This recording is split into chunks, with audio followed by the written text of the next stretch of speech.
ആൾക്കൂട്ട മരണം, crowd death. 21 December 2025 ഇന്നേ ദിവസം കോഴിക്കോട് കോർപ്പറേഷൻ EMS സ്റ്റേഡിയത്തിൽ ഇന്റർനാഷണൽ ബൈക്ക് റേസ് നടക്കുകയാണ്. അതുകൊണ്ട് തന്നെ ഇങ്ങനൊരു ഇവന്റിൽ ഒരു ആൾക്കൂട്ട ദുരന്തം കേൾക്കാൻ ഞാൻ ആഗ്രഹിക്കുന്നു. കരൂർ വിജയ് പൊളിറ്റിക്കൽ റാലിക്കിടയിൽ കൊച്ചി മ്യൂസിക് ഇവന്റിനിടയിലും ക്രൗഡ് ഡെത്ത് സംഭവിച്ചത് നിങ്ങൾക്കറിയാമല്ലോ. ഈ വീഡിയോ മസ്റ്റ് ആയിട്ട് ഷെയർ ചെയ്തതിന് ശേഷം മാത്രമേ നിങ്ങൾ കാണൂ. ആരുടെയും അറിവില്ലായ്മ കൊണ്ട് ജീവൻ നഷ്ടപ്പെടാതിരിക്കാൻ വേണ്ടിയിട്ട് ക്രൗഡ് ക്രാഷ് സംഭവിക്കാൻ സാധ്യതയുള്ള ഒരു സമയമെന്ന് പറയും. ഇവന്റ് എല്ലാം കഴിഞ്ഞ് നമ്മൾ വീട്ടിലേക്ക് പോകുന്ന സമയത്ത് ഒരേ സമയം ആളുകൾ എക്സിറ്റിൽ കുടുങ്ങി പോകുന്നത് കൊണ്ടോ ആയിരിക്കും. അതുകൊണ്ട് നിങ്ങൾ ആദ്യം ചെയ്യേണ്ടത് ഗാലറി വിട്ടു പോകാൻ നിങ്ങൾ ധൃതി കാണിക്കാതിരിക്കുക എന്നുള്ളതാണ്. സെക്യൂരിറ്റി ഗാർഡ്സിന്റെ നിർദ്ദേശങ്ങൾക്കനുസരിച്ച് നിങ്ങൾ മൂവ് ചെയ്യുക. Tip number 1, don't panic. Panic ആവുന്നത് നിങ്ങളുടെ സ്വാഭാവികമായിട്ടുള്ള ബ്രീത്തിങ്ങിനെ ബുദ്ധിമുട്ടിലാക്കും. Tip number 2, keep your leg balanced. Tip number 3, secure space in front of. ആൾക്കൂട്ടത്തിലേക്ക് അടുക്കുമ്പോൾ തന്നെ നിങ്ങളുടെ ഇരു കൈകളും ഇങ്ങനെ ലോക്ക് ചെയ്യുക. ഇത് നിങ്ങളുടെ വാരിയലിനെയും ലെൻസിനെയും പ്രൊട്ടക്ട് ചെയ്യുകയും ഇങ്ങനെ എല്ലാവരും ചെയ്യുന്നതിലൂടെ നിങ്ങളുടെ ഇടയിലുള്ള ഗ്യാപ്പുകൾ വർദ്ധിച്ച് നിങ്ങൾക്ക് സുഗമമായി കാലുകൾ എടുത്തു വെക്കാൻ ഇത് സഹായിക്കും. നിങ്ങൾക്ക് ഗ്യാപ്പുകൾ വരുമ്പോൾ സൈഡ് മൂവ് ആവാൻ പ്രത്യേകം ശ്രദ്ധിക്കുക. ടിപ്പ് നമ്പർ 4, ഒരുപക്ഷെ നിങ്ങൾ നിലത്ത് വീണുപോയാൽ ഉടനടി തന്നെ എഴുന്നേൽക്കാൻ നോക്കുക. അഥവാ നിങ്ങൾ എഴുന്നേൽക്കാൻ കഴിയാതെ കിടന്നു പോവുകയാണെങ്കിൽ ഒന്നുകിൽ ചരിഞ്ഞ് ഫേസ് കവർ ചെയ്ത് ബ്രീത്ത് ചെയ്ത് കിടക്കുക, അല്ലെങ്കിൽ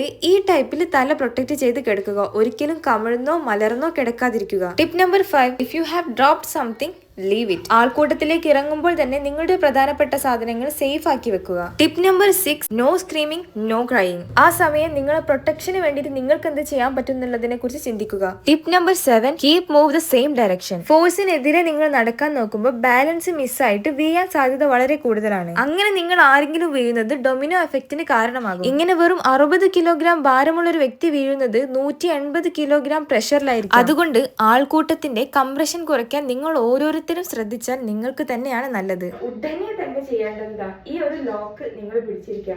നമ്മൾ ആരും മറ്റാരെയും ബുദ്ധിമുട്ടുണ്ടാക്കാൻ പോകുന്നില്ല എന്നുള്ളൊരു നിശ്ചയം നമുക്കുള്ളിൽ വേണം. നിങ്ങൾ ബാക്കോട്ട് പോകുന്നുണ്ട് എന്ന് നിങ്ങൾക്ക് തോന്നുമ്പോൾ നിങ്ങൾ വേഗം തന്നെ തിരിഞ്ഞ് ആ ദിശയിൽ നിങ്ങൾ എല്ലാവരും നടക്കാൻ ശ്രമിക്കുക. ഒഴുക്കിനെതിരെ അല്ല നമ്മൾ നടക്കേണ്ടത്, ഒഴുക്കിന് നേരെയാണ് നടക്കേണ്ടത്. എന്നിട്ട് നമ്മൾ ഏതെങ്കിലും ഒരു സേഫ് ആയിട്ടുള്ള സ്ഥലം കണ്ടെത്താൻ നമുക്ക് കഴിയുമെങ്കിൽ അതിന് ശ്രമിക്കുക. നിങ്ങളെ തന്നെ സ്വയം സംരക്ഷിച്ചുകൊണ്ട് മറ്റുള്ളവരെയും സഹായിക്കുക. ഈ വീഡിയോ ഇപ്പൊ തന്നെ സ്റ്റാറ്റസ് വെച്ച് ഷെയർ ചെയ്ത് എല്ലാവരെയും അറിയിക്കുക.